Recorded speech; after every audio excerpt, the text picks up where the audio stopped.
Evening. Welcome to the Newman Crow's Landing agenda meeting, special agenda meeting. Is Mr. Wallace here? Yes. Mr. Bizarre? Mrs. Hurst? Present. Mr. Snodley? Yo. And Mrs. Conforti is here. We have one absent. Hey, may I please everyone stand for the flag salute?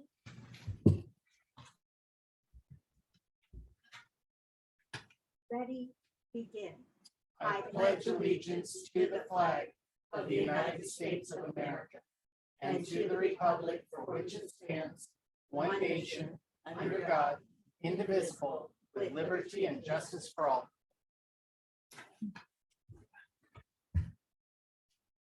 Thank you.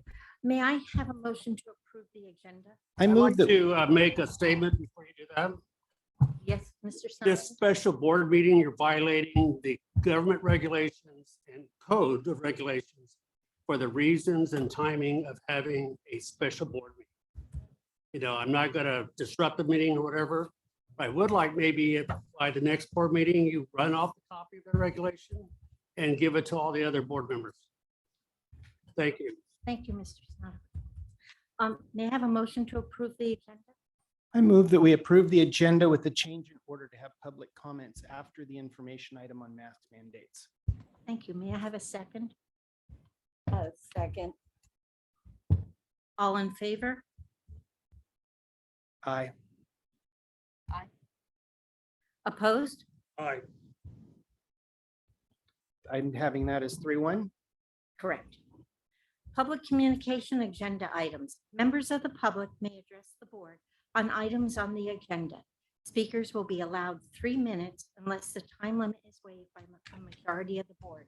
The board will allow comments by members of the public on an agenda item during consideration of the item. Complaints against specific district employees should be resolved through the district's personnel complaint procedure.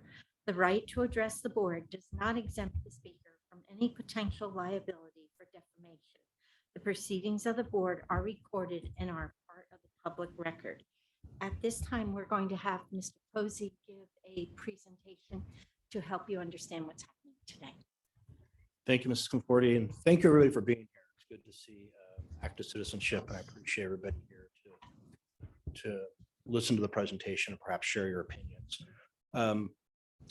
We went to YOLO and Orston, but talked to student leaderships and kind of told them what was going on, and I invited them to be here as well to speak, and they will. And one of the 7th grade students, when I asked him questions about what was going on tonight, looked at me and said, "This sounds a lot like democracy." I said, "Well, it is." And what's great about democracy is that we can come together with maybe differing opinions and respectfully be allowed to say those opinions and yet respect someone else also speaking. Would like to ask everybody to remember we do have our students with us tonight. We're going to model that behavior and show them what's great about our society and especially our community of Newman Crow's Landing. If you follow the local county news, it's not always the most cordial topic to be discussed at board meetings. So I ask everybody, I understand it's an emotional issue. I understand you can be on many different sides of this issue. And I ask that we just remember that we're going to be respectful tonight. Everybody will be heard who wishes to be heard. If you would like to speak, there is a yellow card over there. It looks like this, and just fill it out so we can have the information of who's speaking, and we get it up to Mrs. Fox. Will make sure you have your opportunity. So the order of tonight's presentation, just make sure everybody knows they'll get their turn to speak, is we're going to do an information report on the current state of the mandate, and I mean current. Changed it 11 a.m. and then at 1 p.m. then at 1:11 p.m. today. And information on COVID-19 cases in the district since December 23rd. And I'll explain why we use that date. We'll do some information on what our independent study enrollment looks like this year. Is there some correlation, or could be some correlation to COVID mandates? We'll also give the results for the mask mandate survey that we sent to the students, the parents, and the employees. And then we'll have a presentation from our school board representative, who I think will be here, and also from the YOLO Middle School student leadership, who is here. Yes. And then after that, members of our labor partners, the teachers and classified will present their opinions, and then we'll open it to public comment at that time. So again, thank you all for being here. I really do appreciate your opinions on this. So our COVID-19 update, why we're here tonight. About a week ago, maybe a little bit, a couple days before that, talk started moving towards lessening the restrictions at school, especially in the classrooms of the mask mandates. And there were hints that they were going to release it to local control. That is, the local school boards would be allowed to make a decision on what that mandate was to look like. They advised us that that might be coming down. There were 1,000 ifs and hypotheticals put in, but based on that information, school board president decided to have a special meeting so that we can get the public's opinion on what might want that mandate to be. I will point out that the only way that the Center for Disease Control, the California Department of Public Health, or the Stanislaus County Department of Public Health would release it to local control is if the science and the data points support it being released to local control. So I know in the survey, some of the comments written where I hope you're not using public opinion as a driving factor of that. The only way we would get the release of control is if public opinion is what the state Department of Public Health or the county Department of Public Health was using to drive their mandates, and not the science anymore, because the science had said it was safe. So I just kind of want to, I'll say that a couple times tonight, but I want to really point that out is yes, safety is the first check, and that's when it's safe, they would release it to our Stanislaus County the CDC, the Center for Disease Control, on Friday issued new regulations that allowed counties in the medium or low community levels to remove the mask requirements in the classroom. As of last week, they update it once a week. They update the rating. Stanislaus County is still in the high, but all trends suggest we will be in the medium either this next week or the following. The trending line is definitely moving towards we will be in the medium. And then the governor guidance was expected today at 11 a.m. Might be about 11:02 a.m. He announced, and I have a quote up there, after March 11, schools and child care facilities, masks will not be required, but will be strongly recommended. This effectively will make the mask mandate end at the state level beginning March 14th. And why I put that is March 11th is a Friday. So at the end of 11:59 p.m. on Friday, it would be expire. If you did have a Saturday school situation on March 12th, I suppose that would come into play. But for most of our students, it'll be March 14th will be the first day. Now, we'll point out that at the 1 o'clock press conference going over this, it was very clear that that's the state level, that locals could still invoke a more strict requirement. The local county public health could invoke a more strict requirement. We got an email today at 1:11 p.m. from the County Department of Public Health saying they will follow the recommendations of the governor and that it is strongly recommended. And it's funny because that actually is the recommendation. There's next level, it's only recommended. Right now, it's strongly recommended. So then there is another level where we just recommend. They're also, point of note, if you recall from the past 2 years and almost to the day, 2 years, the county health, Center for Disease Control, and California Public Health direct what our students do in the classroom, but it's Cal OSHA that directs what our workers do in the workplace. Governor Newsom has said in his release that OSHA will follow in line with this recommendation by March 11th. They just have to have a meeting to do that. So we expect this to be, that won't be a hurdle that we had to overcome in the past where OSHA didn't agree with the mandates and you have basically one rule covering the worker and one rule covering the student. That won't be the case. They will be parallel. Any questions on that? Okay. So the next pertinent question is what would have happened if a school district was simply to ignore the mandates and just simply say, you know what, we don't care, we're going to go away from the mandates. I actually quote our insurance document, and it strictly does say that if we are in violation of penal code ordinances, which this would follow, then the insurance would not cover the school district. And that means that any cost of any litigation, not just settlements, but the cost of lawyer fees, the deposition fees, the court fees, all that would fall upon the district. Not something I'd be willing to recommend because of the liability. I do want to point out that student safety has always been job one, as far as I'm ever concerned. But up there on the list of jobs of superintendent in the cabinet is to make sure we stay fiscally responsible.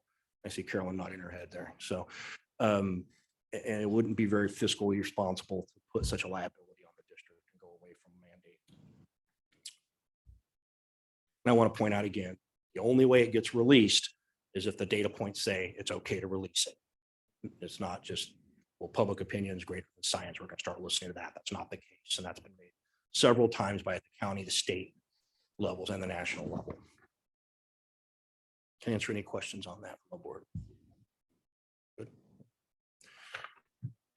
This chart shows the case comparison between NCLUSD, our school district, and Stanislaus County.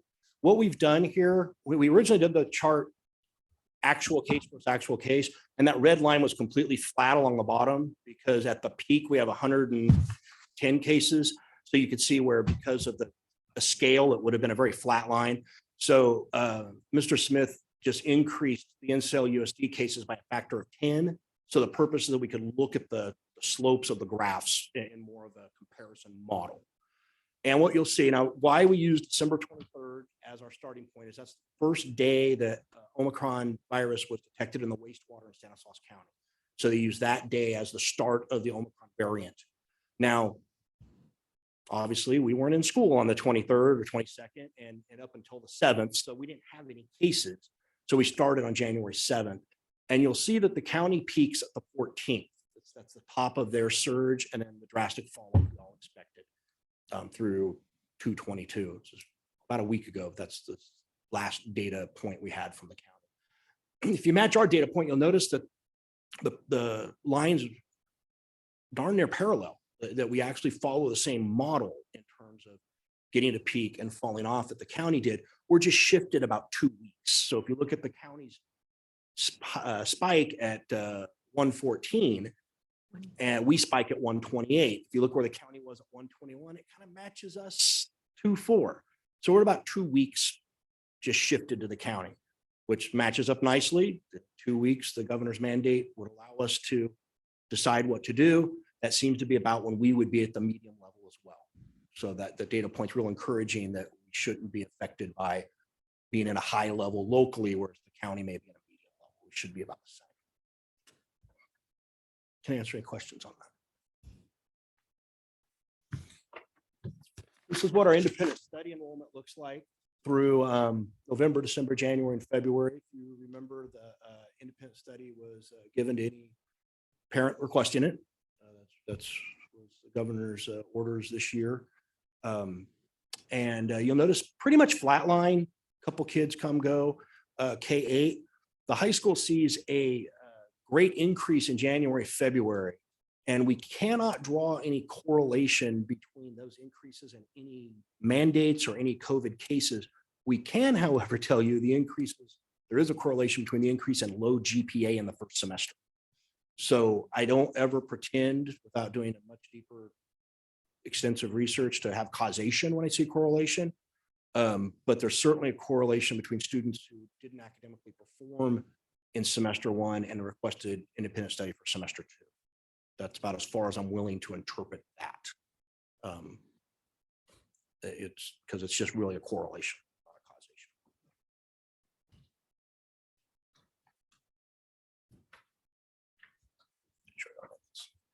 So with all those precursors to the moment you've all been waiting for, I'll do one more slide before I get there. Results of the math survey. We opened the math survey on February 23rd. We sent through Parent Square invitations out to all of our parents to participate. We assigned it through Canvas for our YOLO and Oristimba students to complete, and I emailed a link for our teachers. And they took the same questions minus one question was different. You'll get to that point. But they took the same survey, but on different surveys so I could keep the results separate, and they're reported that way to you. So the questions were the same, except the question 8. The students and the staff had it, but the parents didn't. We'll get to that point. I do want to point out, it is what it is. I'm not making any judgments here. I'm just, so we all know what we're looking at. There's no guarantee that the link to the parents was not shared and used by non-parents. We do know at one social media site, the link was reported on the social media site.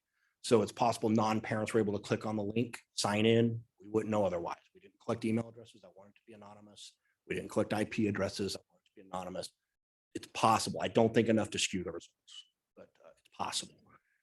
Students also keep in mind when you look at these, student surveys were only representative of YOLO and Orstimba students. So whereas the parents are K-12 parents, our students are looking only at the 6-12 experience. So it may explain some discrepancies and why one group thinks differently than the other or vice versa. All respondents that were included in the results. Data was not sampleized. I didn't say, oh, we need 30% of Barrington or 15% of Bonita. This is truly a straw hat poll. Doesn't mean it's invalid, but we need to know that's what we're looking at. It's not like I did a political polling where I took, selective demographics and make sure everybody was represented equally. This is everybody that turned one in, got it. And then the board was given the couple pages of comments. We received credit. We received over 400, 500 comments, and I was impressed. They weren't, a lot of them were thought out, well written. Some of our students thought out, well written comments, and it was nice. But those were given to the board. I couldn't vet them as to what was appropriate or not to actually make them public, so I did. They'll be kept to the board. Everything else though will be released on our website tomorrow. We'll put the results of the surveys up tomorrow on our website, so everybody can see. Okay, 3 more slides and we'll get to the questions. So this is the expected versus the actual number of respondents to the parent survey. This means if proportionally the number of students we have at Barrington, Bonita, Hunt, et cetera, equal the parent response proportionally with that school. If the actual is bigger than the expected, it means that site was slightly, or to the degree you see, overrepresented by the parent survey. If the expected is greater than the actual, then they were underrepresented. So in this case, Barrington has a slight overrepresentation, meaning a greater percentage of Barrington parents turn the survey in than that representative of the whole population. You'll see Orstimba slightly underrepresented, Hunt slightly overrepresented, Von Renner slightly overrepresented. With the employee survey, same thing. The actual greater than the expected, you have a slight overrepresentation at YOLO and Orstimba, with a slight underrepresentation at Barrington and Von Renner. The other is anybody not at a school site. So the district office, the student service center, I think that's it. Oh, maintenance operations, anybody in there would be other. An independent study is also listed in other. So kind of give you an idea of who's answering. And then of course our students, our YOLOs, they did it. They about all answered in high school, even though they have a higher population, slightly underrepresented in the group. I will say though, I watched these come in batches of 50, and the percentages didn't change too much throughout the 3 days. They kind of just all stayed like what the first 50 thought kind of held true, plus or minus maybe 4 points. So the first question we ask is, should Newman-Crosline Unified School District keep the current mask mandate? You'll notice that we had 517 students, 212 staff, and 492 parents.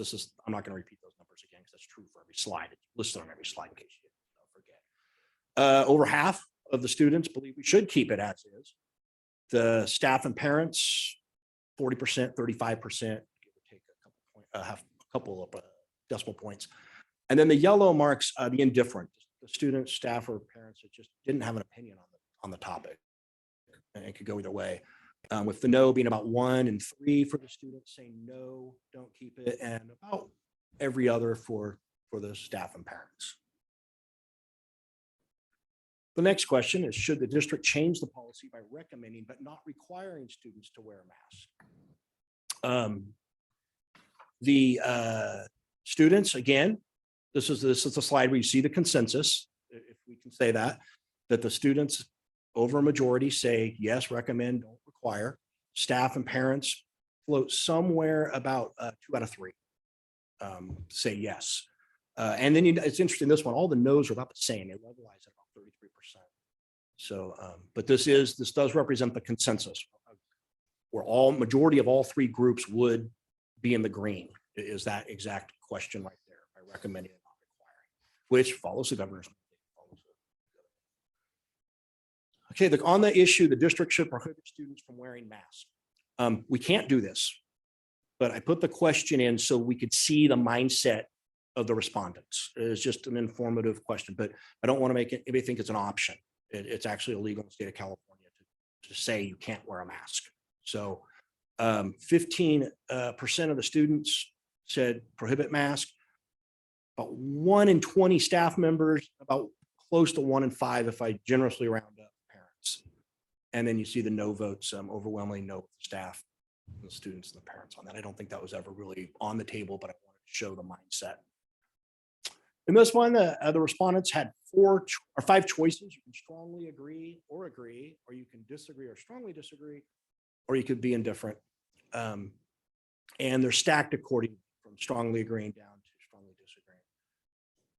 Masking in the classroom is necessary for the safety of the students.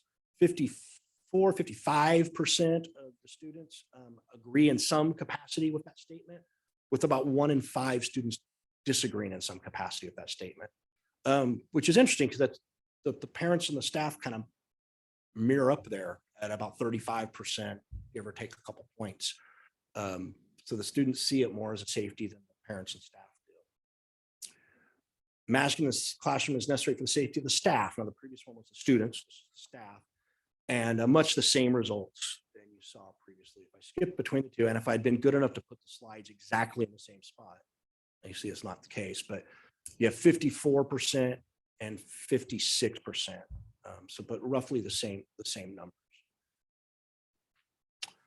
On the question of masks are disruptive to student learning, interesting that our students, only 1 in 4 really thought that it was disruptive to student learning. Our staff and our parents have a different perspective. I suspect that this is because of what I talked about earlier, where the students are representing a 6-12 grade level, and the parents and staff are representing a K-12 grade level. I could see where Ms. Bencourt brings this up, teaching phonics and language development. You want to see the lips move. You want to see that. Now, I will also point out current law allows us to remove masks for that purpose, but we went to the play the other night. We saw many of the actors coming on stage, and like halfway through the lines, go, "Oh, I still have my mask on." So you go backstage, and I go on stage, are kind of trying to take it off when the mask wasn't, or when the attention wasn't on there. And that's a shameless plug. If you haven't seen the play yet, it's wonderful. You should all go see it.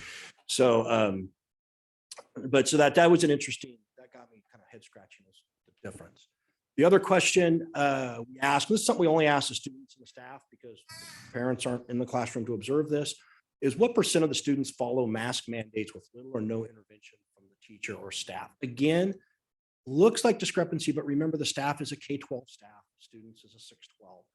And they about 40% of the students say above 80% of the students, there's little or no intervention to keep the mask on. 80% of the students in a class of 32, you're looking somewhere about 6 students then would require some intervention to keep a mask on, not too disruptive to the class. The staff actually says that students do better than the students say they do. So we'll mark that day in history. And so they actually have 60% saying that there's not really a whole lot of work required to keep the mask on. But again, that's a K-12 perspective. That is the end of the survey results. Any questions? Members, do you have anything to ask? No? Okay. Information on the mask mandates we've already given. That's there. Now we are going to open it. Oh, Well, we have, if there's no questions on the presentation, I'd like to invite, hold on, my early slide, the first. second. That's why I wrote it down. Student board reps, Is not Alex is here. not here. So I'll let Mr. Cater introduce our YOLO. You're gonna love these. You can go to the podium. Oh. Hi, podium. It used to be. Ah, where have you been? You know, I've been taking a break, but I'm back in action. So I'm here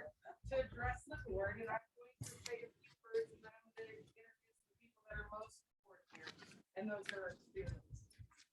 The first thing I would like to say is that I've been doing student council for about 5 years now, and last year brought us a big challenge with COVID hit. We were able to use Zoom and create some things for students, and that was fantastic in terms of events.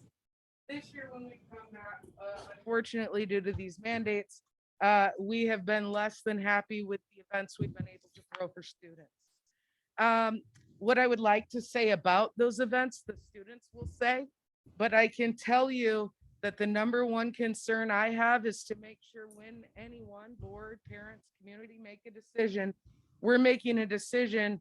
I know it's hard to follow the bouncing ball of the state of California, but we need to make a decision that allows our students to have what they want. And that's it. Okay. So what these students are going to, well, actually, I can't tell you that, they will. All right. But according to the West Side Index, this was on February 9th, so the ball has probably bounced. Okay. They had a definition for indoor and outdoor mega events saying that they will return to pre-surgence guidance from 500 to 1,000 attendees for indoor events. Basically, you'll have to be vaccinated or show vaccination cards or get a negative test. And those unvaccinated will have to wear a mask. That's according to the West Side Index. Now, Mr. Posey would know more about those rules. I don't. But what I'm here to say is that the kids will present their findings, but we want to make sure that we understand the difference between an indoor event with lots of people and how those rules specifically are going to impact. And they'll tell you what their opinions are on all of that. But I want to make sure that we look at what those definitions are so that we attain the goal that we as students and leadership have. Okay. So up first, I'd like to introduce my student president. This is Mrs. Ashlyn Bell. I've got Hector Saavedra. Hector, come on up behind Cassie. Got Olivia Casey, who's our 7th grade representative in training to become our president, El Presidente, next year.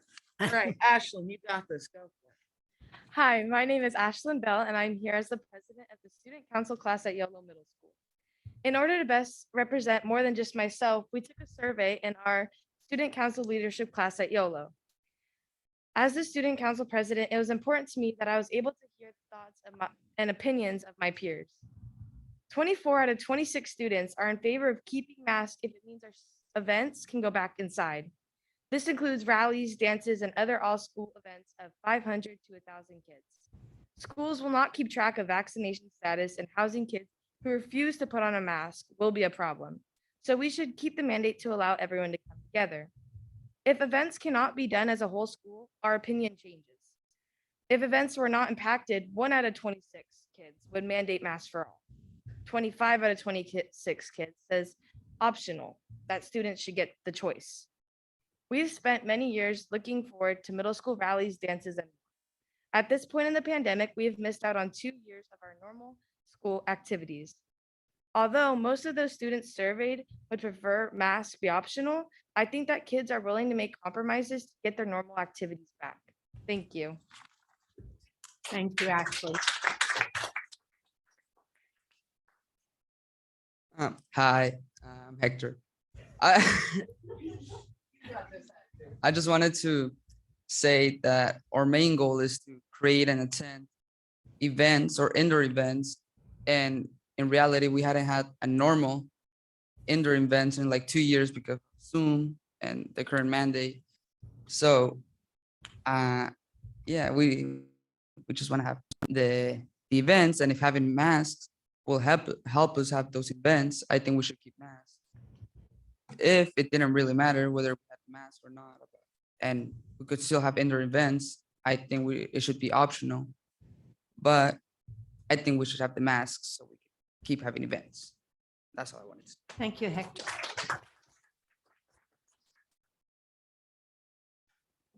Hi, my name is Olivia Casey. I'm in the 7th grade, and I want masks to be optional so that way we can go back to our events being inside, since I have never been able to experience YOLO's events due to Zoom.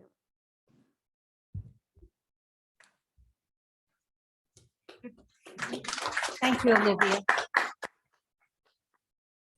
Thank you, students.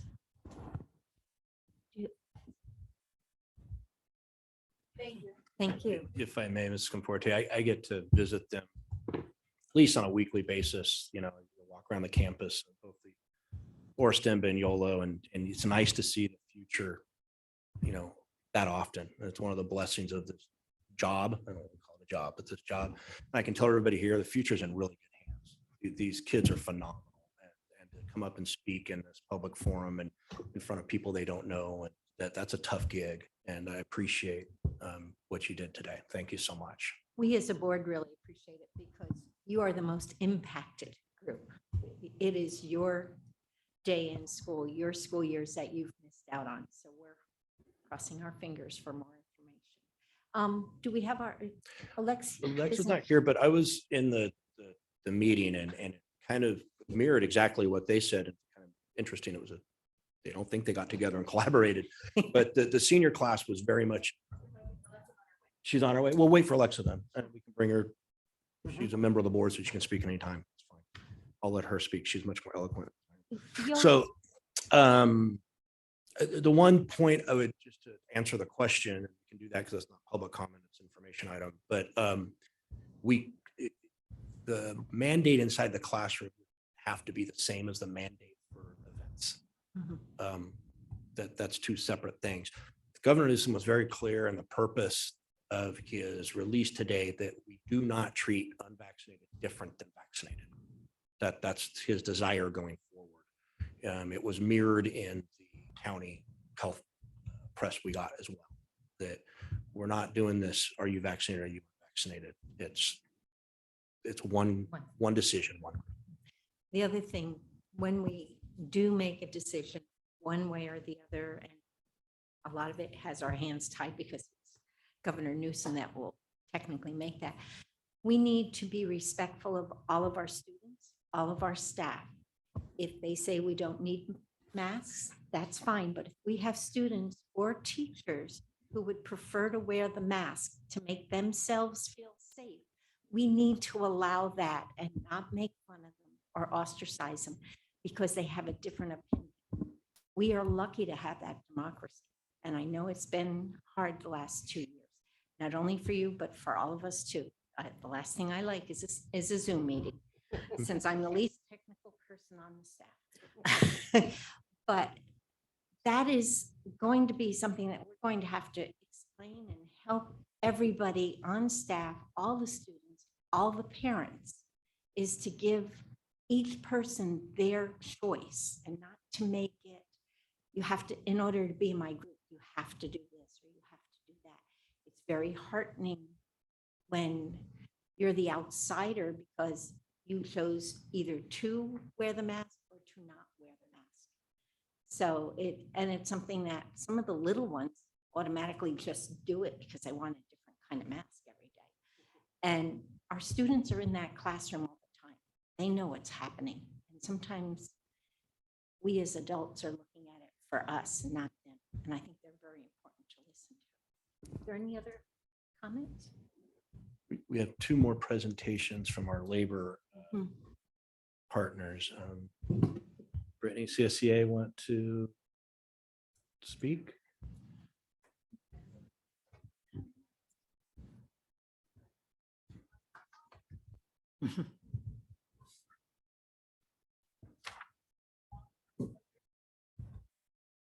Sure.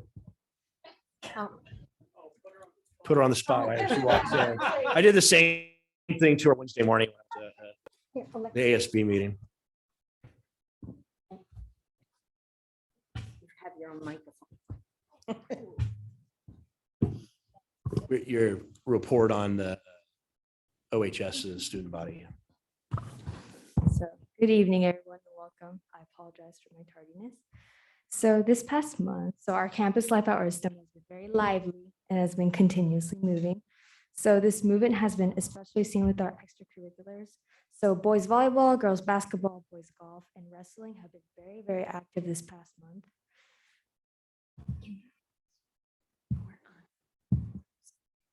Yes. Yes. So specifically about the mass survey. So recently, like Mr. Cozy was mentioning, on Wednesday, we had a student council meeting where he came in and he kind of assessed what student council thought our school was looking at when it came to mask and mandates. So lots of our underclassmen, so such as the freshmen, sophomores, and juniors, believed it to be optional and that the mask should be optional. But when we talked to our seniors, they believed it to be required because of the fact that when it comes to our senior years, such as like prom and graduation and the senior field trip and all these things that we've been planning for such a long time, they feel like it's a risk they're not willing to take when it comes to COVID and getting sick and distance learning, because it's been something they've been planning for the past 3 years now, especially with the fact that the past 2 classes were unable to have a normal year. And so they're just very, very worried about that happening to themselves and setting that precedent of never being able to have a normal senior year. So we had even people who are in sports talking about how they worked really hard for sports to be able to be done this year. And if we remove this policy of the mask not being required anymore, then it could also affect sports. It could just affect learning in general. And something that every student and even their teachers are very adamant upon is not going back to distance learning. And so, after that conversation, a lot of students were aiming more towards having masks being required just to not have any risk, to not have any type of situation happen where we have to go back to distance learning and restrict our activities, because we want to get back to normal as much as possible and not miss out on these memories, not only for the senior class this year, but for the classes below us. That's Thank you, Alexa. Would we like to go to CSU? Yeah, CSEA.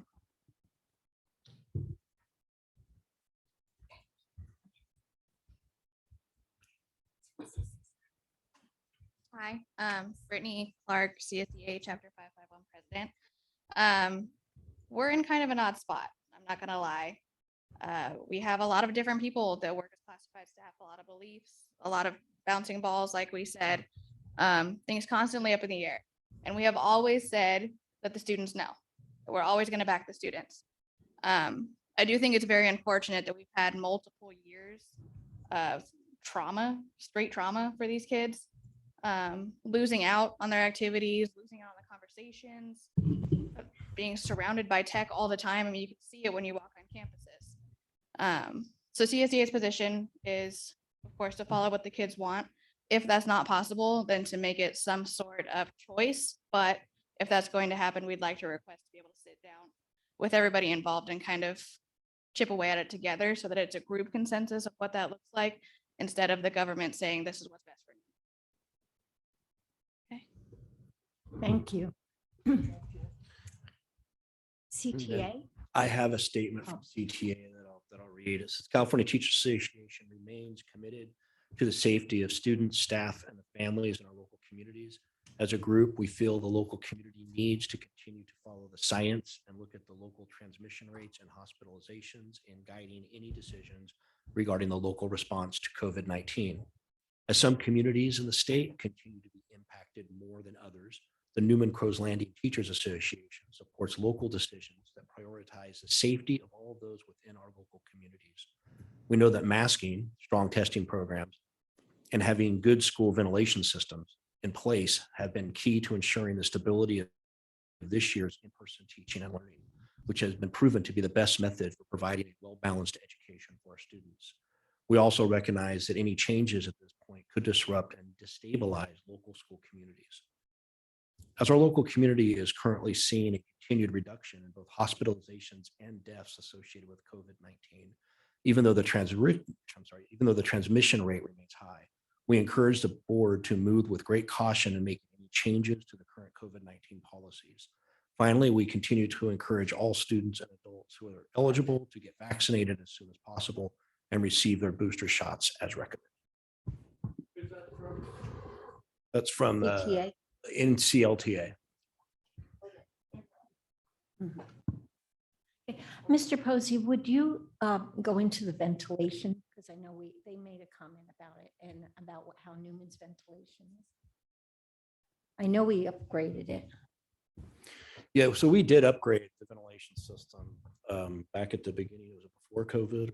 Look at Nancy because she has historical knowledge of this, to an I-wave system, which is just the state of the art. It filters out just about every contaminant in the air, and our classrooms have that.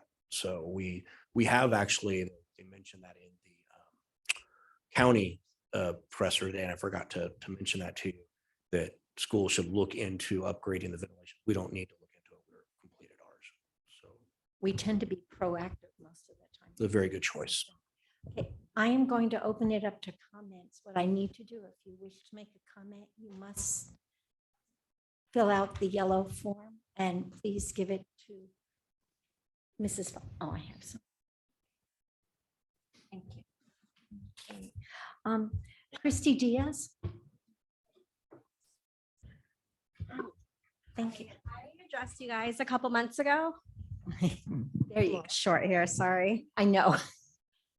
So I came a couple months ago and I did address kind of having, where we were going to move and wanting to know if we were going to be able to move further in a better direction for the safety of the kids and not just safety as in physically, but I really feel that you guys are slightly missing. I haven't heard anyone mention the actual mental and emotional mental health of these kids regarding these masks.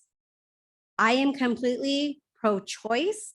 It should be completely optional. No one should be discriminated whether they want to wear a mask or whether they don't want to wear a mask, whether they want to be vaccinated or whether they don't want to be vaccinated. Should be completely optional. And I applaud the kids for coming up here and speaking. That is so huge. And I'm so proud of you guys for coming out and doing that. The one thing that I can say that I took from it isn't so much that they are pro-mask, but more of they are okay with the mask because they want to have normalcy. That is the one key thing that I've taken from here. And if you guys are listening, I hope you got that as well. It isn't about, it's the safety and all of us getting sick. Honestly, the key thing that I heard from majority of them, and honestly, from the seniors, I know you guys said it's more of the health issue, but I think it's more of the fear of everything getting shut down because of all of this. And I know there's several districts, you guys keep talking about the mandates and the laws and the science and everything else. But I know there's several districts in our county that have come together to go against this and say, let's go for the choice for the better of our students. Because once again, COVID's here. It's not going away. The numbers are a constant roller coaster going up and down.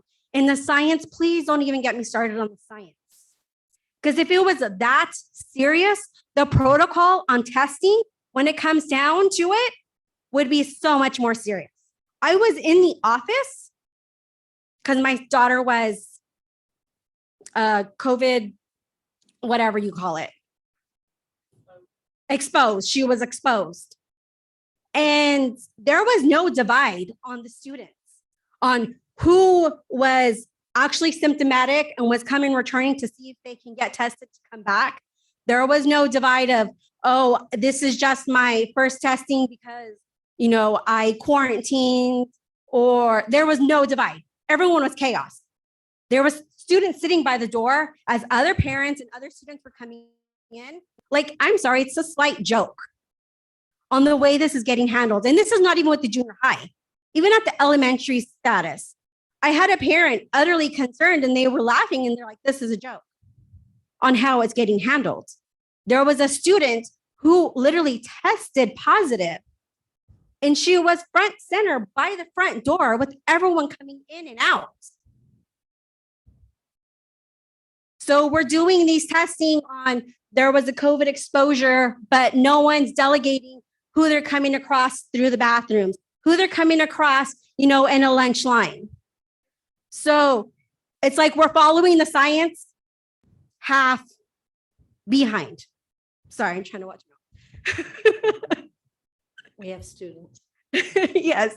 So we're watching it. We're watching the science, and it's almost, I almost feel like it's these steps we're taking to say we've taken it, but it's not actually thoroughly going through. Like it's haphazard followed. So at one point, are you guys going to actually stand up for these kids and say, we're going to do what's best for the kids? Because there's plenty of other districts that are saying we're fighting for the children, we're going against these mandates, and we're doing what's best for the kids. And I was extremely disappointed when I saw our district not on there. So to me, are we going towards pro-choice and what's best for the kids? Or are we just going to line our pockets with COVID relief, but not actually do anything what's best for them? So I'm getting extremely mixed signals, and I'm just letting you guys know the mental health of these children is huge. The fact that a child can have a complete panic attack in the middle of class and everyone is oblivious to it all because they hide behind their mask. That's where this has gotten to. Kids are hiding behind their masks, not for their well-being of safety, but they're crippled by it, and their anxiety has come full through because of this pandemic. And we seem to be missing that. And that is a huge issue for me. Oh, excuse me, would you like the last few minutes? Yeah. I'll wrap it up, absolutely. So I'm just going to end it with, I hope that we can all come together. Like I said, I am pro-choice. What is best? Who am I to say what's best for a student or a parent or a staff or anything else? It should be pro-choice. Thank you. Thank you for your information. I have, and we will be looking into all of that. Veronica Gonzalez.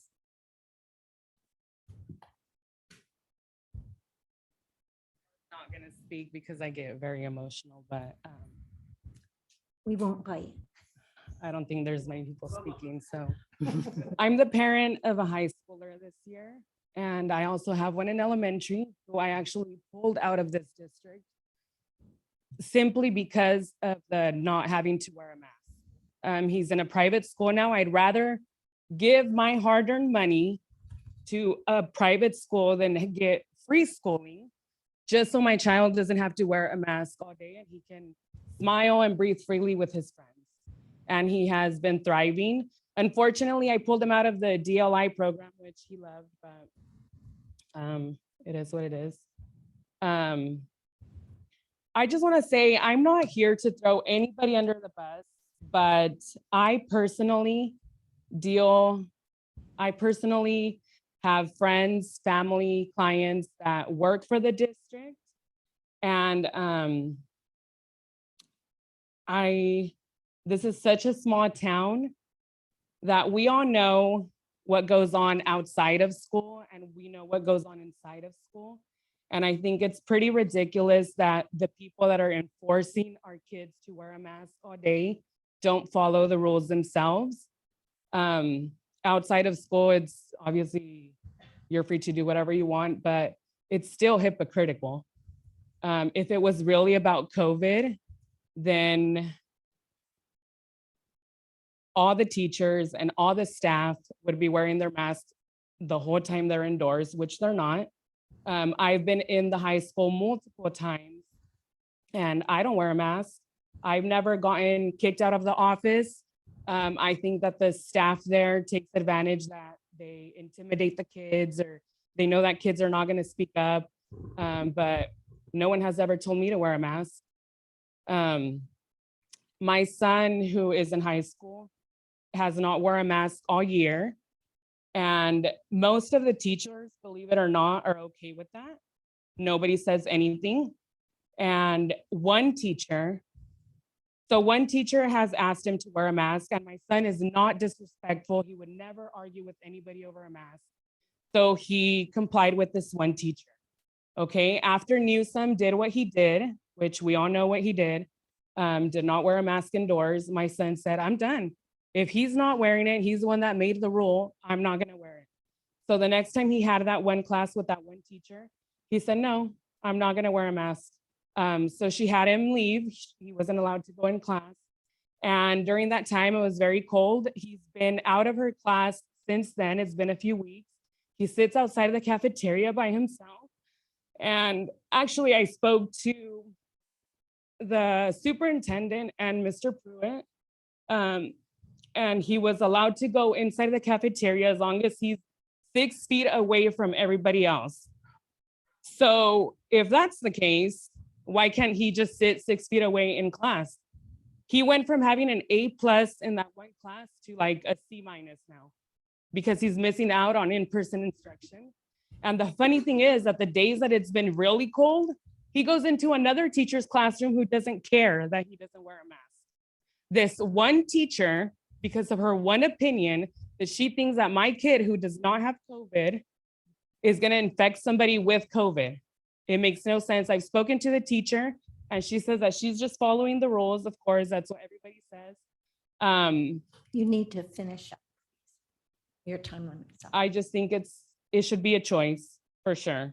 And I don't think that it's fair that kids get isolated for not wearing a mask, just like you said that we shouldn't make fun of anybody or exclude anybody for wearing a mask. It should be the same the other way around. I think that it should be a choice. And I think this whole charade and charts and science and this and that is, you guys know it's not about COVID at all. Because if This it is was, not a charade. yes, Thank it's you. not about COVID at all. Thank you. Is there anyone else that would like to speak to us? No, we have lots of information to look at. We will be discussing. We also have to follow the law, even though it may not be what people like, but as of now, March 14th, masks will be coming off. I've been in school many times and my son, the day that he got in trouble for not wearing a mask, staff in school does not wear a mask inside. I have videos, I have pictures. Thank Even you. the staff doesn't wear a mask. So how are you going to tell a child to put on a mask when you yourself are not? We have to try to follow the law as best as we can. Yeah. Thank you. Thank you. Okay, is there anyone else that would like to speak? No? May I please have you, Phil? Thank you.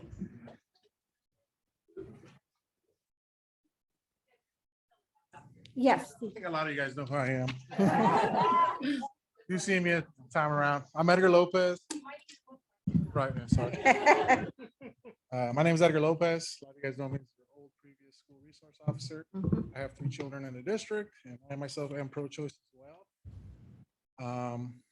I'll be honest, I think it's a charade as well. My opinion, right? It's a charade. It really is. I'll tell you a personal story. My kids, right? My kids are small. They're all elementary school level. Sometimes they cry because I have to work. You know, and I'm all about it. Trust me. You know my job. Yes. I'm all about the law, but I'm also about the law itself and the spirit of the law, right? Is that gray matter? And we're in that gray area right now. Okay. I'll be completely honest. March 11th, 14th. Why are we waiting till the 14th? Why can't it be tomorrow, March 1st? That's just my question. Because I'm gonna be honest with you. My child, my 3 kids will show up tomorrow. They're not wearing a mask. So what are you gonna do for my children to make them feel safe? That's my question, right? Because you said everybody needs to be included, right? You can't make them feel any different. That's my question to you guys. My kids will be at school tomorrow because they want their education. They're not wearing masks. What are you guys gonna do about it to accommodate them? We're technically supposed to follow procedure, just as if you were, if you're a policeman, right? If you don't like something. Letter of the law versus spirit of the law, right? I don't give everybody tickets for blowing And up. I know sometimes Give there people are breaks. I know sometimes there are politicians. I take their stuff into consideration, right? Yeah.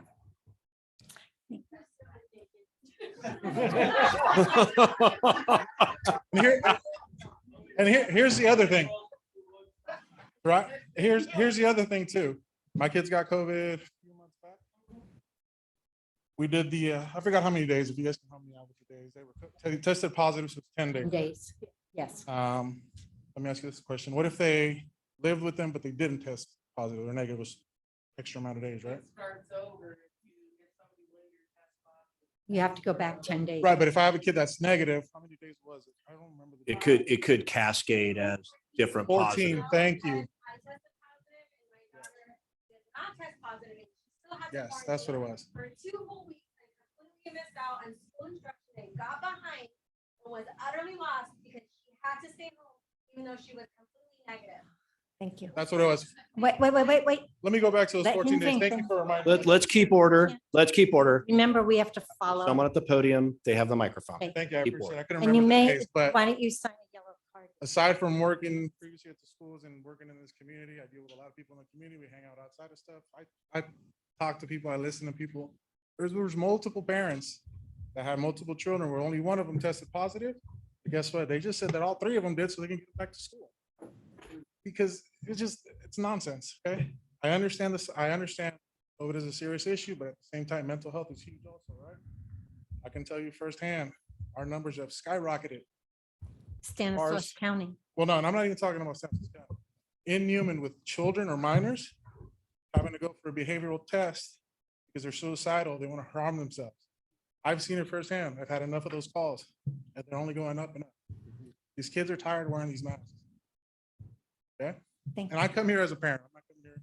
Okay, as I've anything got your else. 3 minutes. Thank you. I appreciate it. Thank you. Okay. Good afternoon. My name is Maria Fernandez. I have 2 children here at Von Renner. And I know that it is very important to follow the law, and I am not a lawbreaker whatsoever. But I do believe that the law could be applied with certain discretions under certain circumstances, because nothing is clear, black and white. This mask has really, with my children, really caused a lot of anxiety. If my children come tomorrow without a mask, I don't want people putting fear in them. I don't want people saying, well, you're gonna get COVID. You know, I just want to be reassured that staff are not gonna be saying that they are gonna be respected. And as far as these mandates being a charade, I agree with them, because when my son was coughing, he did not have positive COVID. He was coughing, so he was ordered to quarantine. But my other son kept coming to school, and they know they're brothers.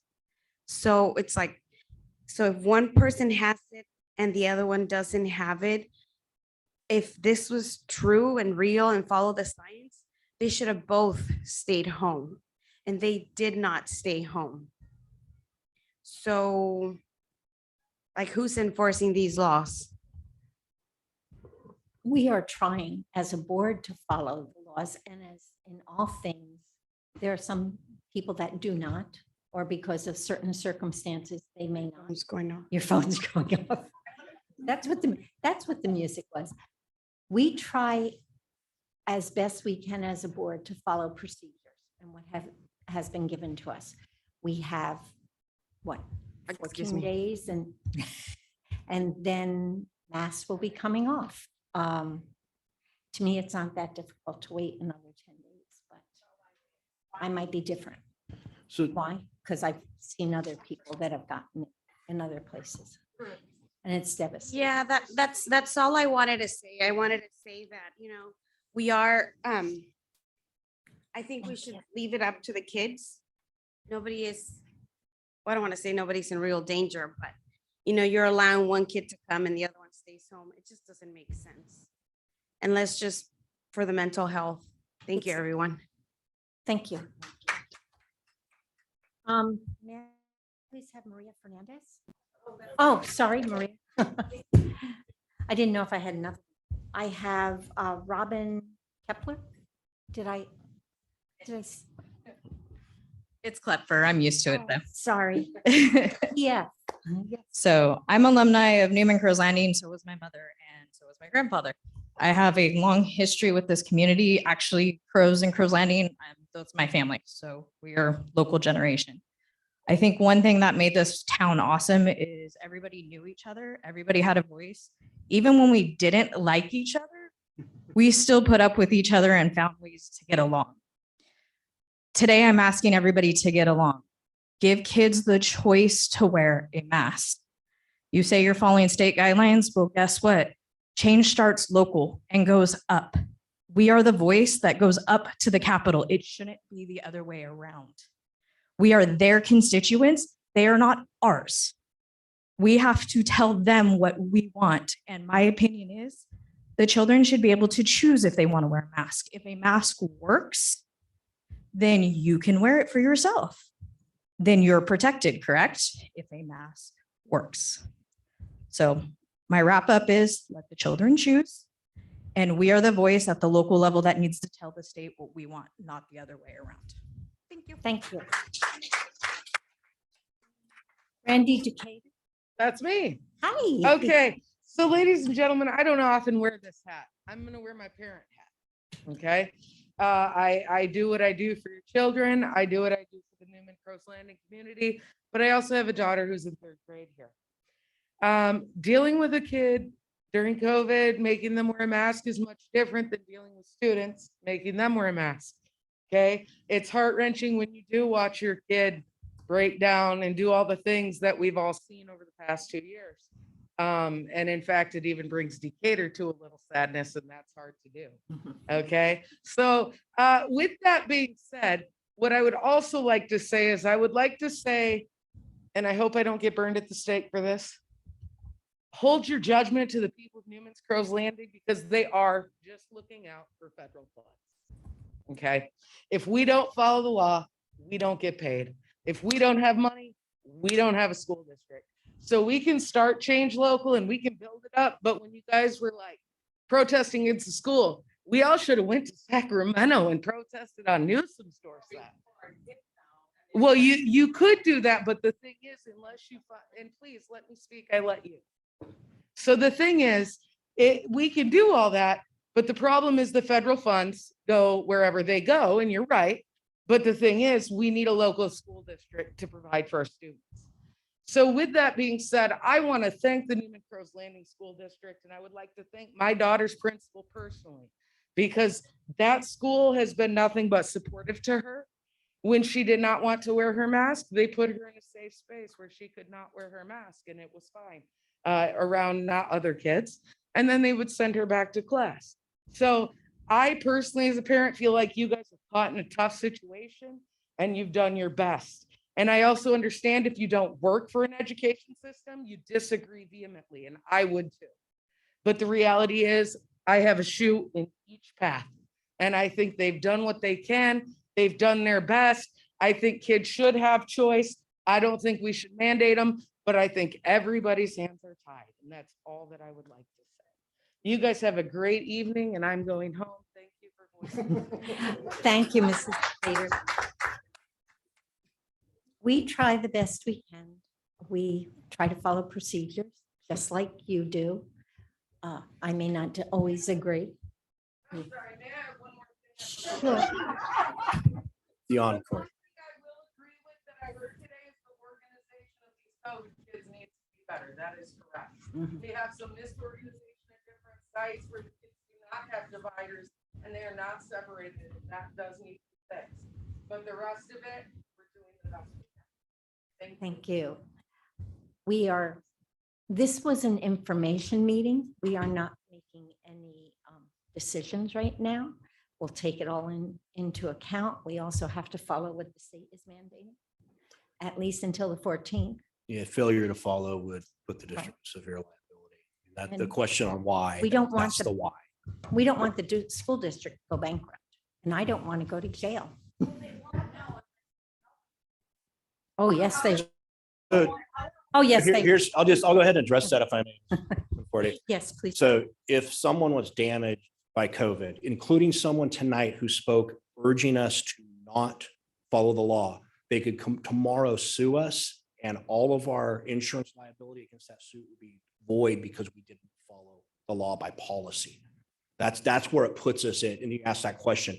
Imagine if, there's not a whole lot of liability against, say, not writing a ticket, but if you let a known drunk driver drive home and gets hurt and you're negligent, now it's on you. That's what would happen if we actually didn't follow the law because we said we're not going to follow it. That, and I'm sorry it's that way, but I put up a slide earlier showing that from our insurance group saying, if you don't follow the ordinance, the insurance is null and void.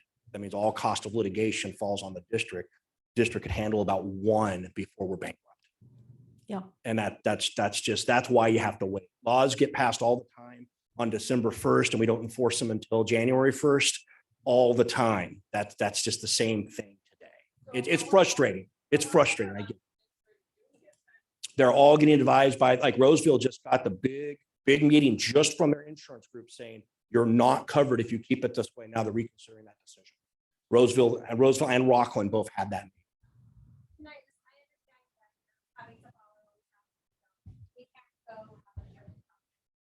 But there are districts that are taking steps in place of, like, there's an app that's put together, several districts have gotten together that are taking to the state saying, hey, we need to say, this is our voice for the kids to make it pro-choice. You can And go to that- Sacramento. And the result of that was today's announcement by the governor. Yes. We didn't have this meeting in time for me to say, yes, I know what the consensus of the board is. That's the purpose of this meeting, was to get kind of not an action item, but a consensus of the board members to which direction. This has been going for quite some time.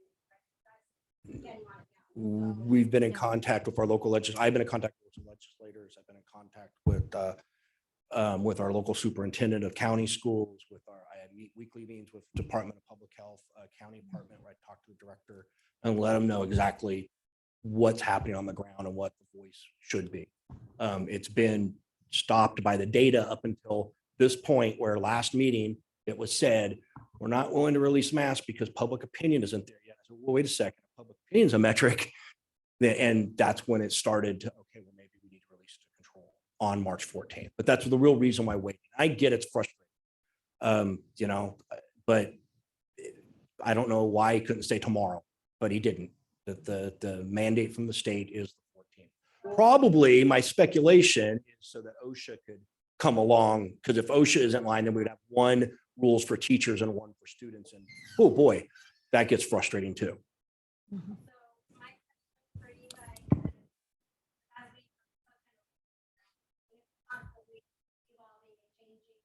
Going back and forth.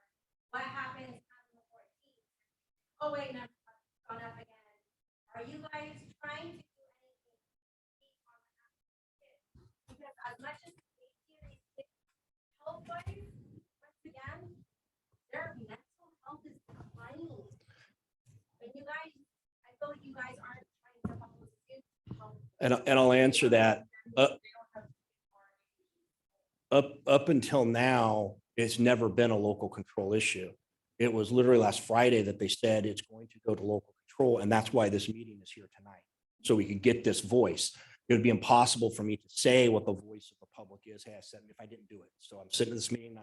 I meet with the county, all the county superintendents, including the county superintendent of education and the director of public health for the county every Friday, every other Friday, but we're having a meeting this Friday.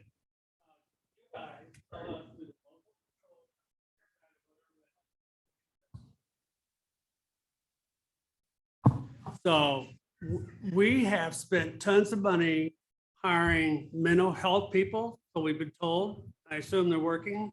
We've had medical personnel. So we've hired those types of people over more teachers, more, who could help with reading or teach math. So we have put lots of money into it. Are we perfect? No. I don't know what school you go to. Go into the office. Or go into any school office tomorrow and say, I want to speak to the mental health person who covers this school. I challenge you to do that, and then come back and tell us. Tell us what they said. I'll be the first one. I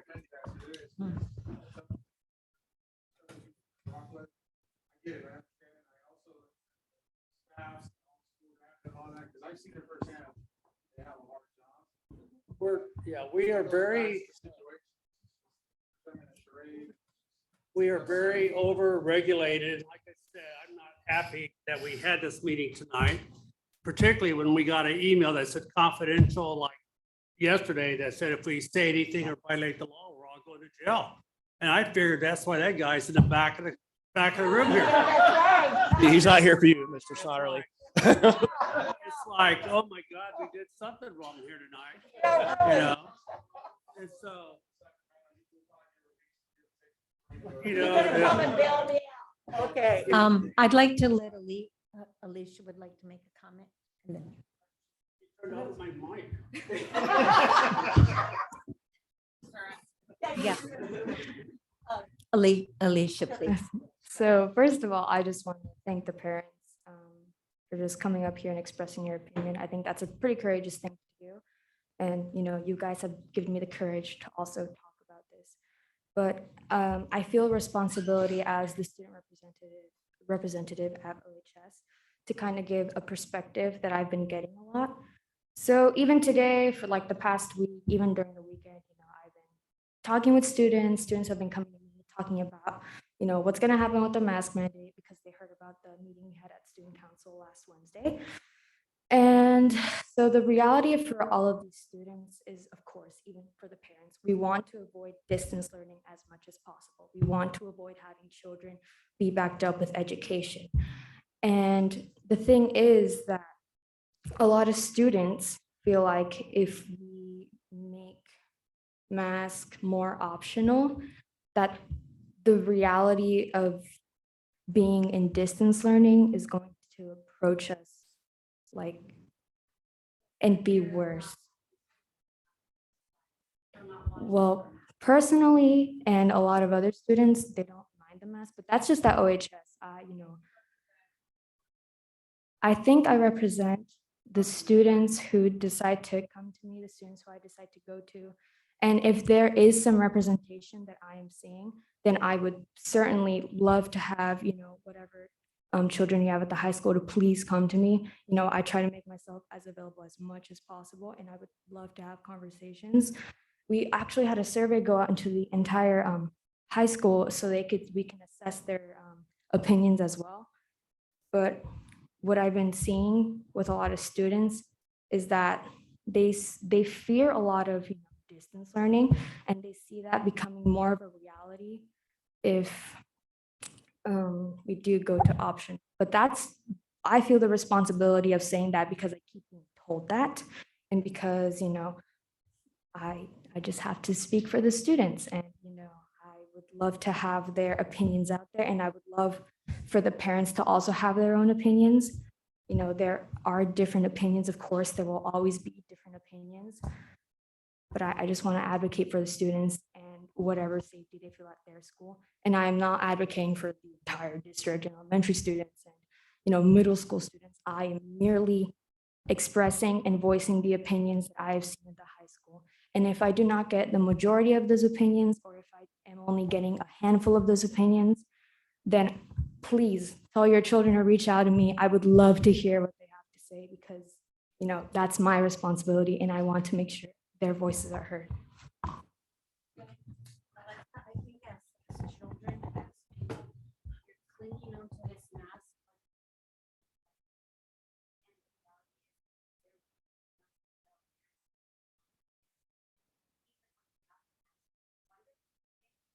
Have this mask. Nothing is 100%. Thank you. And I think it's important to point out what Alexis said, is she is the voice of the opinions that she has heard at the school. Mhm. That's what she did. So I applaud you for doing that. Thank you. It's a tough And- situation to be in. Some of this, And we used to have to go out and man the walls if the Indians were going to attack when I was the principal. But we went a few years ago, we had, what was it, MRSA? You know, it's like, oh, kids would get a scab and oh my God, they got MRSA and we're all going to die. And they would send a kid to my office that says, does this kid have MRSA? He has a scab there. And I go, well, I'm the principal, damn it. I don't know what it is. Call the Mr. parents, put a Snotley. Band-Aid on. Yes, Stuart. So, you know, we've gone through flu, and way back when we had measles, and, you know, chicken pox would run rapid, and way back when we had polio, you know, and as a society, we seem to have all figured it out. And, you know, the world and our country hasn't figured out COVID yet, you know, and COVID hasn't figured us out yet. You know, it keeps changing as well too. So we value your input, We're not mean people up here. Some of us are meaner than others. But, we do our best, and you're welcome, come to a lot of the board meetings, not just this one, tell us, tell us what you think. We'll do our best. We have kids too. We have kids and grandkids here.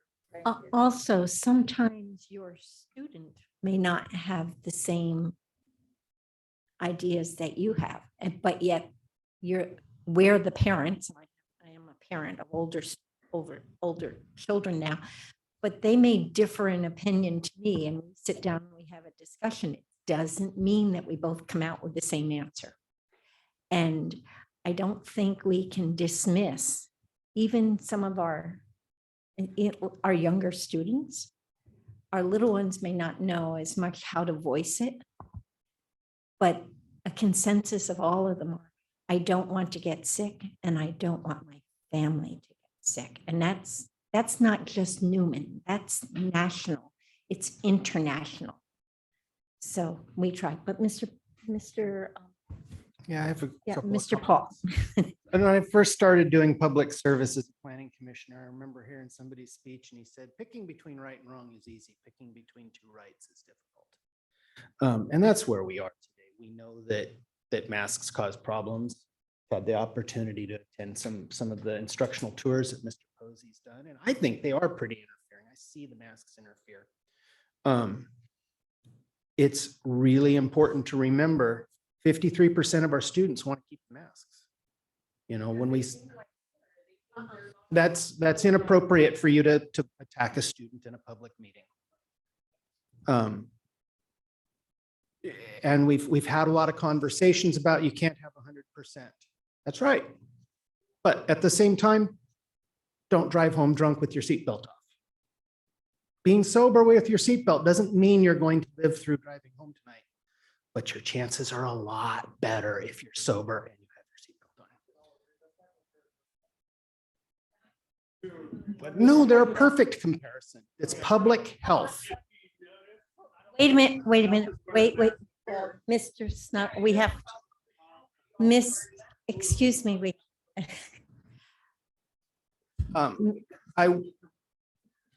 There was no overwhelm. So I had an opportunity to read through, I think it was about 650 personal comments. And there was an overwhelming, let the kids choose.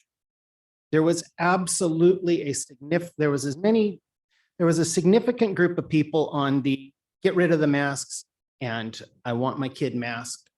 I'm worried about their health.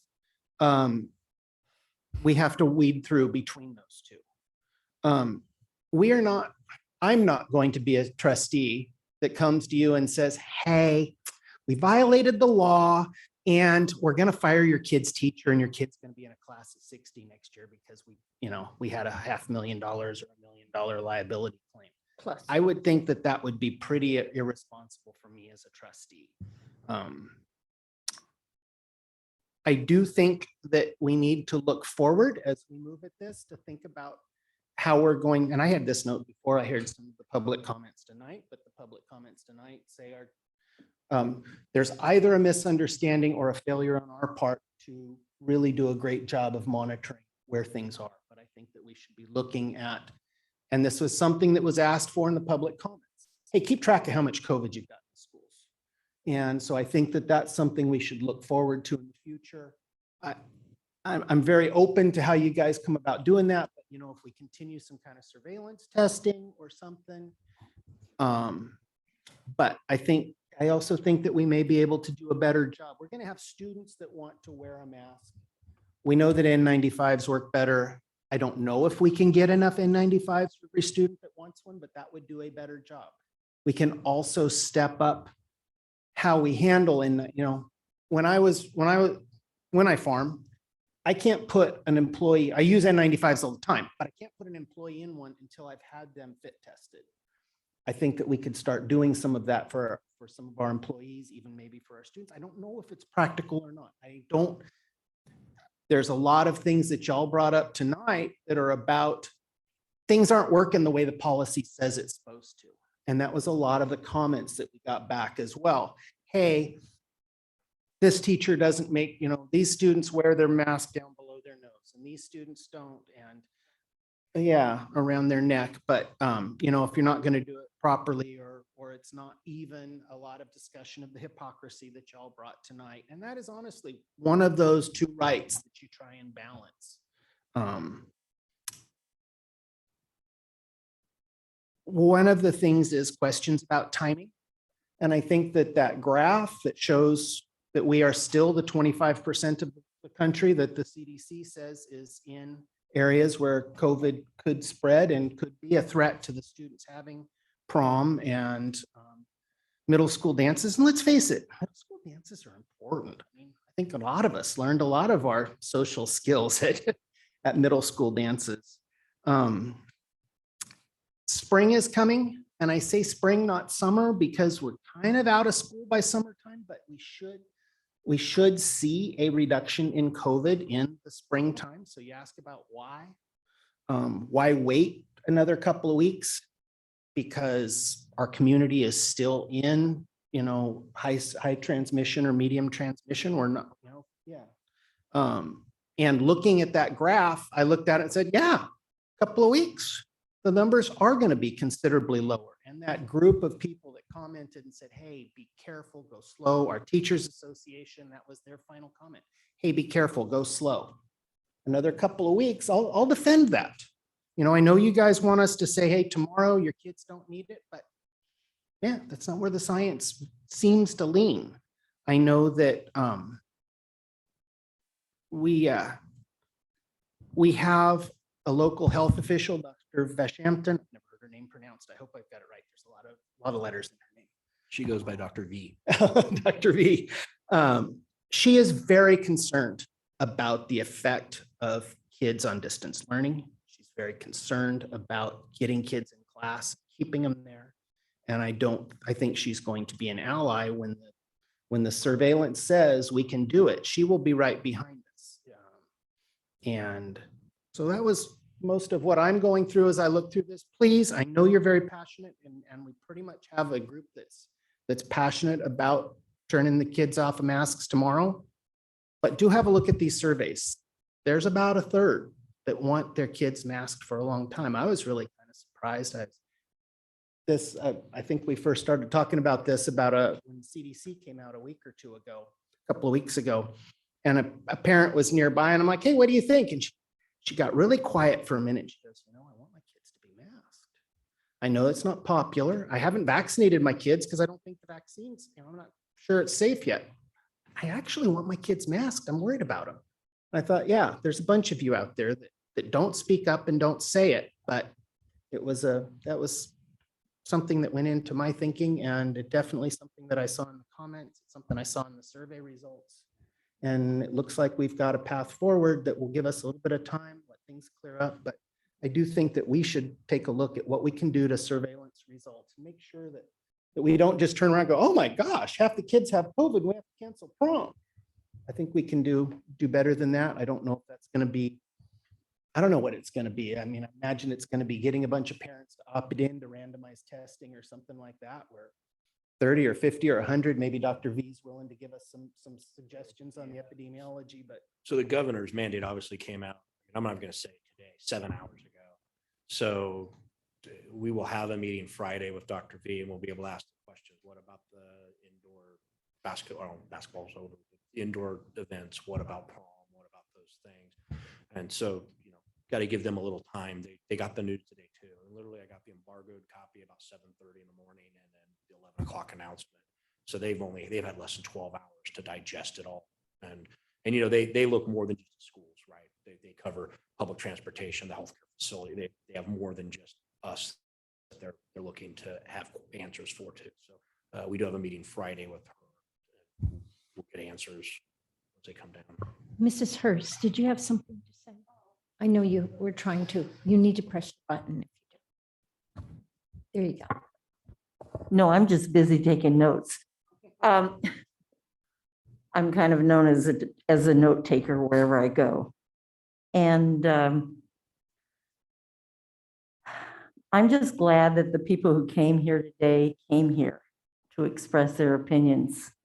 because so many times people sit back and they won't take the time to express their opinions. As Mr. Snodley pointed out, we sit here at most school board meetings, and we have us, and we have a few of the administrators in the back, and that's it. And it's only whenever we have these issues. So I wish that many of you would come at other times and voice your opinions about things. This is a very hot topic. I realize that. And I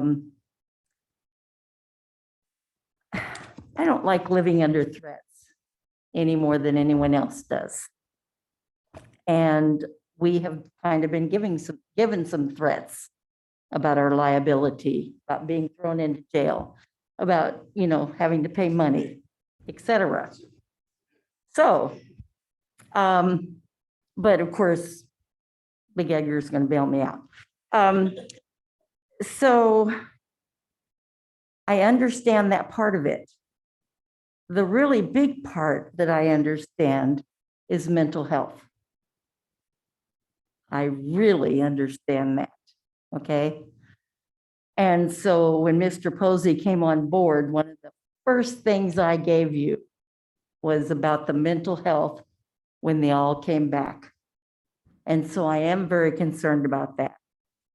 And I know that you say that we should move from the bottom up. Well, it's not just us that needs to move from the bottom up if you want to do that. It's all of you. So you need to have your voices heard that way also. So it's a difficult situation. I dreaded coming this evening. I really dreaded it. And I spent my morning this morning at a funeral for a firefighter, okay? So it wasn't a very pleasant day, but it will be pleasant when everything gets resolved. I hope, because I remember the MRSA thing and I had it. So I definitely don't want COVID. And I do have people around me that are high level possibilities. So I wear this to protect them. Okay? So I hope that we can keep all of our students safe. Thank our school board representative for speaking out. And I thank all of our students and our leaders. So I hope that we get some good answers. Okay. Thank you. If there are no other comments from anyone, comments from the audience, and I'd like to adjourn this meeting at 6:29. Have a good day and please be safe.